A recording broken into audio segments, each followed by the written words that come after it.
Le 13 novembre 1992, un garde civil et deux autres complices tuent Lucrecia Pérez, une immigrée dominicaine de 33 ans. Elle reçoit 3 balles dans la tête alors qu'elle dormait dans une discothèque abandonnée. Guillem Agullo, âgé de 18 ans, assassiné le 11 avril 1993 pour des raisons politiques. Il militait dans une organisation de la gauche indépendantiste du País Valencia. Ricardo Gómez, assassiné le 22 mai 1995 à la sortie d'une boîte de nuit à Costa Polvoranca à Madrid. Le 9 décembre 1998, Aitor Zabaleta, 28 ans, supporter basque de la Real Sociedad de Saint-Sébastien, est tué par un groupuscule de supporters nazis de l'Atlético de Madrid. Dans une embuscade parfaitement organisée, entre 40 et 50 ultras chassent les supporters basques, parmi lesquels des femmes et des enfants. Il est poignardé par un membre d'une faction néo-nazie du Frente Atlético et meurt en présence de sa copine. Roger Albert, antifasciste et membre du mouvement autonome de Barcelone, est poignardé dans le cou le 11 août 2004 par un groupe de néo-nazis pendant les fêtes du quartier populaire de Gracia. Après 4 mois à l'hôpital, il décède le 10 décembre de la même année. Carlos Javier Palomino, 16 ans, assassiné le 11 novembre 2007 par un militaire sympathisant d'extrême droite dans le métro de Madrid alors qu'il se rendait à une contre-manifestation antifasciste.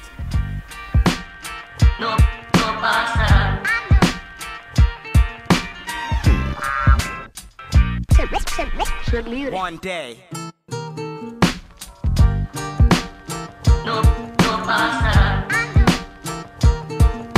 El pueblo siempre pierde, gobierne quien gobierne. And here's a story about being free.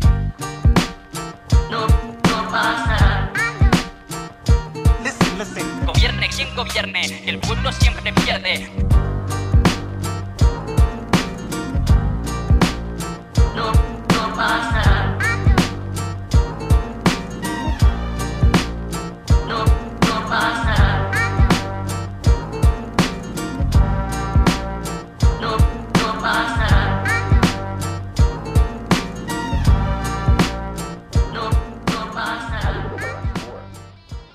Malheureusement, la liste est encore beaucoup plus longue. Depuis 1991, il y a eu au total dans l'État espagnol 74 assassinats perpétrés par des groupes nazis, dont 27 immigrés, 20 SDF, 6 antifascistes, 4 supporters et 17 jeunes n'appartenant à aucun de ces groupes. Le rapport annuel sur le racisme et la xénophobie, élaboré par une ONG similaire à SOS Racisme, comptabilise 4000 agressions à caractère raciste et xénophobe. Il y a eu une augmentation des sites web qui défendent publiquement les idées d'extrême droite sur la toile. De même, l'organisation de concerts de rack se consolide dans certaines villes, en toute impunité. Il y en a eu au moins 22 organisés pour cette année. Certains résultats sont plus qu'alarmants puisque 14% des jeunes déclarent qu'ils pourraient éventuellement appuyer un parti raciste et xénophobe. Dans un contexte de crise économique, le discours manipulateur et trompeur de l'extrême droite attire la curiosité des jeunes et des classes populaires, trahis par les partis politiques traditionnels et désespérés par le chômage et les conditions de travail. Les immigrants deviennent alors la cible de tous les maux. Comme partout en Europe, cette nouvelle extrême droite utilise un discours basé sur la criminalisation des immigrants. Ils répandent la peur de l'invasion des étrangers, notamment de la part des Maghrébins et des immigrants provenant de l'Afrique noire. Dû à notre proximité géographique avec ce continent et aux conséquences des attentats du 11 mars à Madrid, une partie non négligeable de la population ont une image négative de ces deux communautés. Les médias de leur côté adhèrent parfois d'une certaine façon à ce discours anti-immigration à travers leurs infos. Parfois ils diffusent des messages xénophobes et racistes sous prétexte de respecter la liberté de presse et d'autres fois ils imposent le silence quand une agression raciste se produit ou dans le meilleur des cas ils mettent la victime au même niveau que l'agresseur. Mais alors qui sont ces jeunes attirés par les idéologies fascistes? Comment s'organisent-ils? Quelles sont leurs forces et leurs réelles capacités d'action? Quel est leur discours et surtout quels sont leurs moyens de diffusion? Pour l'évolution de l'extrême droite dans l'État espagnol, il faut prendre en considération quelques faits historiques importants. D'une part, nous avons souffert d'une guerre civile qui nous a marqués à vie. Il y a toujours eu deux Espagnes, ceux qui ont gagné et ceux qui ont perdu la guerre. Nous avons vécu pendant 40 ans sous une dictature fasciste. Et enfin, les nostalgiques du franquisme ont accédé au poste du pouvoir, arborant les valeurs de la démocratie, comme si rien ne s'était passé. Dans les années 70, avant et après la mort de Franco, le groupe le plus important était Fuerza Nueva, commandé par Blas Piñar, un avocat franquiste. Leur discours, hérité des années 30, s'organisait autour de l'ultracatholicisme et l'unité de l'Espagne. Le groupe attire les nostalgiques du franquisme, mais aussi une nouvelle vague de militants très actifs et motivés. En fait, c'est le seul parti qui a été présent dans le Parlement. Pendant le passage entre la dictature et la fausse démocratie, que nous appelons la transition, l'extrême droite n'est pas capable de renouveler le message et adapter le discours à la réalité de l'État espagnol. Dans les élections, c'est le parti Alianza Popular qui a le plus de succès, commandé par Manuel Fraga, maintenant président d'honneur du Parti populaire. Crise idéologique dans les organisations d'extrême droite, il y a une division entre les nostalgiques du franquisme, plus politisés, religieux et mieux organisés, et une nouvelle vague de jeunes présents exclusivement dans la rue. Du parti politique, il existe 3 groupes revendiquant les valeurs de la Phalange, l'ancien parti du régime. Falange Auténtica, Falange Española de la Jons et les Ferrons. Dans cette paella idéologique, les plus fameux restent les néo-nazis du Ciedade, le cercle espagnol des amis de l'Europe, numéro 1 sur la scène mondiale du néo-nazisme. Le Ciedade, comme d'autres groupes européens tels que la Jeune Europe de Jean Thiriard ou le parti rexiste belge de Léon de Grelle, assumait sans complexe depuis 30 ans l'héritage nazi en éditant des livres à la gloire d'Hitler. Concerne les groupes radicaux de base, le plus connu est sans doute Bases Autonomas, fondé en 1983. Il s'agit d'une organisation peu structurée avec une idéologie nationale révolutionnaire. Georges Sorel, Benito Mussolini ou Julius Evola inspirent leurs pensées. Ils commencent leur activité à l'université et rapidement fondent des différentes sections indépendantes les unes des autres partout dans l'État espagnol. Ils se considèrent comme des révolutionnaires d'extrême droite. Ils détestent les partis de gauche, d'autant plus que les partis traditionnels de droite. On estime que 11% de ses membres appartenaient aux forces de l'ordre ou à l'armée et que la moyenne d'âge se situait entre 19 et 21 ans. Sa présence dans la scène publique est de plus en plus remarquable, où l'on voit ses symboles, la croix celtique et un rat noir, comme à l'image du GUD français, dans la rue mais surtout dans les stades, car la plupart de ses membres utilisent les tribunes pour faire passer leur message. 2 de ses membres ont été soupçonnés d'avoir tué le journaliste indépendantiste basque Josu Muruguza.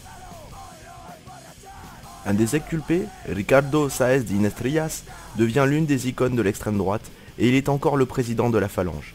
Les Bases Autonomas disparaissent en 1995 suite à la pression policière et le suicide de l'un de ses leaders.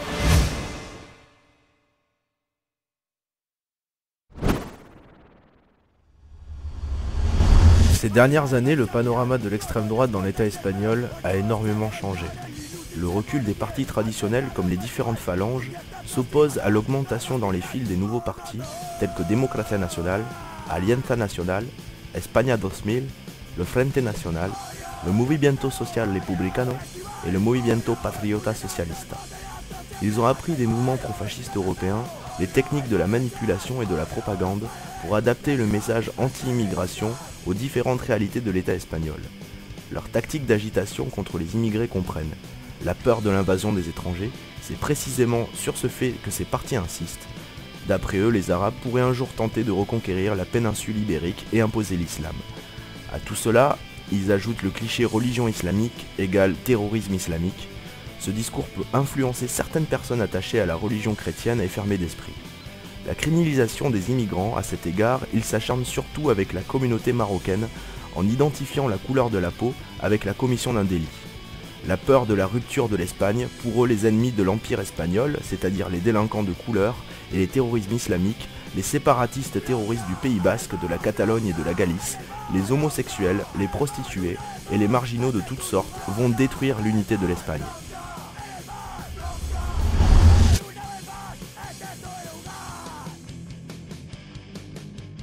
Total de fascistes et de néo-nazis dans l'État espagnol pourrait atteindre les 10 000 membres. Ils sont désorganisés et doivent faire face à un mouvement antifasciste en pleine forme. Le plus médiatisé de ces partis est Democracia Nacional, après l'assassinat de Carlos Palomino dans l'une de ses manifestations racistes à Madrid. Parmi ses militants, de nombreux crânes rasés, mais aussi des néo-nazis qui essayent de se fondre dans la masse.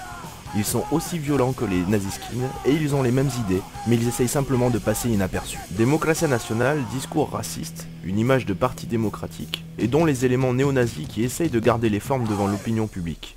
Fondé en 1995 et membre de l'Euronat impulsé par Jean-Marie Le Pen et qui réunit les partis d'extrême droite au niveau européen. Ses membres proviennent des groupuscules les plus radicaux tels que Ciedade ou les Bases Autonomas.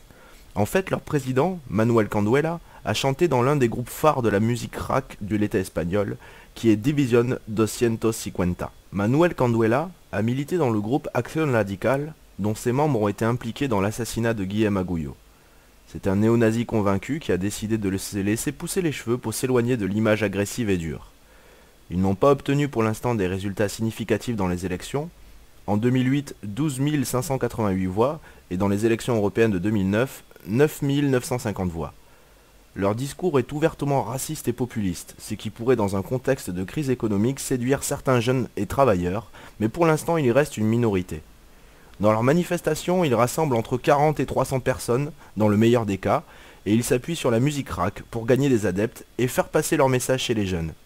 Les actes politiques s'accompagnent presque toujours d'un concert privé, où les jeunes racistes peuvent enfin se montrer comme ceux qu'ils sont, des néo-nazis. Même si dans la rue et pendant les actes politiques ils essayent de passer inaperçus, leurs militants continuent à commettre des agressions parfois avec des conséquences fatales, comme ce fut le cas pour Carlos Palomino. Au niveau économique, ils fonctionnent grâce à des participations des militants. Ces derniers, chaque mois, versent un montant de 10 € et achètent des autocollants du parti. Ils distribuent également sur internet du matériel. Leur capacité économique est plutôt limitée, c'est pour cela qu'ils ne comptent qu'avec 2 locaux, l'un à Barcelone et l'autre à Salamanque. Il y en avait un troisième à Madrid, mais ils ont dû le fermer à cause de la pression des voisins et des antifascistes. Ils ont de très bonnes relations avec les groupes fascistes européens, comme en France, en Angleterre, mais aussi dans les pays de l'Est. Leur importance dans la vie politique reste toujours minoritaire, et leur présence dans les rues se réduit à des autocollants, des affiches, des concerts privés et des manifestations protégées par la police, comme dans les Asturies en 2005, ou à Salamanque et Madrid en 2008. Ils ont quelques militants en Castille, comme à Salamanque ou à Burgos, mais aussi à Barcelone, à Madrid, dans certaines villes de l'Andalousie comme à Huelva et Granada, et dans les Asturies. Après l'assassinat de Carlos Palomino, avant une de ces manifestations, ils ont essayé de s'éloigner de l'affaire pour une question d'image en assurant que le militaire n'était pas un militant de leur parti et qu'il ne se rendait pas à leurs manifestations. Pour l'instant, ils ne représentent pas une alternative sérieuse au parti traditionnel, vu que dans les fils prédomine l'esthétique radicale et que leur leader est un ancien bonnet qui a été en prison plusieurs fois. Le danger pourrait se présenter s'ils adoptent une esthétique plus discrète de certains partis pro-fascistes, comme le FN ou le NPD. Ils pourraient avoir du succès avec leurs messages populistes. En fait, parfois, les antifascistes neutralisent leur discours en montrant au public leur vrai visage, les délits commis par ses membres, mais aussi la haine qu'ils ressentent envers les immigrés. Alianza Nacional, créé entre 2005 et 2006, est un parti nazi qui a un discours raciste et xénophobe. Ils défendent ouvertement la peine de mort, l'expulsion des immigrés et la supériorité de la race blanche. En fait, leur slogan est Nation, Race, Socialisme. Ils ne cachent pas leur style néo-nazi, et dans les manifestations, c'est précisément cela qui les rend encore moins crédibles face à l'opinion publique. Si à cela on ajoute le fait qu'une bonne partie de ses membres participent à des actions violentes, au stade ou dans la rue, la réputation de cette bande de crânes rasés qui font de la politique n'est pas très bonne. De plus, l'un des candidats a été impliqué dans l'assassinat de Guillem Agulló. Ils sont présents à Madrid, à Valencia où ils ont un local, en Andalousie à Malaga, à Valladolid et à Saragosse. Les médias les traitent comme de simples délinquants et ils ne sont pas perçus comme un parti politique. España 2000 est le plus pittoresque des partis d'extrême droite. Il a été créé en 2005 par José Luis Roberto, alias El Cojo. Il est considéré comme le créateur d'Acción Radical et d'autres groupuscules violents comme le Frente Antisistema ou Armageddon. Il se finance à travers les clubs et les maisons closes qu'il possède dans la zone de Valencia. D'ailleurs, il est le président d'Anela, qui est une association qui regroupe les patrons des maisons closes. Mais ce n'est pas tout, parce qu'il gère quelques salles de sport où s'entraînent les gardes de sécurité de son entreprise, les Bantina de Seguridad. Dans ces salles de sport, les néo-nazis s'entraînent au Valetudo pour agresser dans la rue les immigrés, les homosexuels et les militants de gauche. Il compte aussi avec quelques avocats qui interviennent en cas de problème judiciaire. Même si l'influence d'España 2000 dans la vie politique est minimale, dans les rues de Valencia, les agressions perpétrées par les militants augmentent de façon alarmante. Ils ont transformé la ville en bastion de l'extrême droite et ils sont présents dans les rues, dans le stade, comme les Ultrayomus, ou dans les salles de sport. Ce groupe a été mis à l'écart par le reste des partis d'extrême droite à cause des contradictions provoquées par le fait de défendre, d'un côté, un discours raciste et nationaliste, et de l'autre, employer et profiter des prostituées de couleur et venues des pays de l'Est de l'Europe. Ils utilisent l'argent issu de la prostitution et de la vente de stupéfiants pour leur activité politique, toujours avec la complicité des autorités locales de la ville de Valencia. Le Movimiento Patriota Socialista, fondé en 2008, est un projet politique qui regroupe les éléments les plus violents de la scène néo-nazie. Ils sont les héritiers de Combat España et Nación y Revolución, groupuscules évidemment violents. Leur formation politique est presque inexistante et leur activité se réduit à quelques manifs contre l'immigration ou le terrorisme de l'ETA. Dernièrement, ils organisent aussi des tournois de foot et des sorties en randonnée en collaboration avec des associations écologistes d'extrême droite. Ils sont coordonnés au niveau international avec d'autres groupes à travers Zentropa.info et Radio Banderanera, et ils essaient de créer un nouveau modèle d'organisation inspiré des idées de Ramiro Ledesma Ramos, de José Antonio Primo de Rivera ou de Georges Sorel. Leur message international s'organise autour de 3 principes: monarchie, nation et anarcho-syndicalisme, aussi surprenant que cela puisse être. Ils promènent leur symbolique dans les rues et surtout dans les stades du Real Madrid et de l'Atlético de Madrid. Ses membres principalement font partie des Ultrasul et ils utilisent le football comme moyen d'expression. Dans la rue, ils sont présents à Madrid principalement, où ils possèdent un local. Et enfin, pour clore cette exploration des différents partis d'extrême droite de l'État espagnol, nous pouvons encore voir le Frente Nacional ou le Movimiento Social Republicano, qui sont 2 partis très minoritaires mais qui se réduisent à quelques dizaines de militants dans tout l'État espagnol.